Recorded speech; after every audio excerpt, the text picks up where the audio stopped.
أعوذ بالله من الشيطان الرجيم. بسم الله الرحمن الرحيم. ألهاكم التكاثر حتى زرتم المقابر كلا سوف تعلمون ثم كلا سوف تعلمون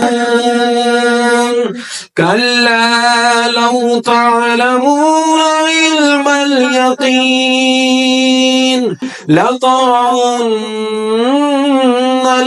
الجحيم ثم لترونها عين اليقين ثم لتسألن يومئذ عن النعيم.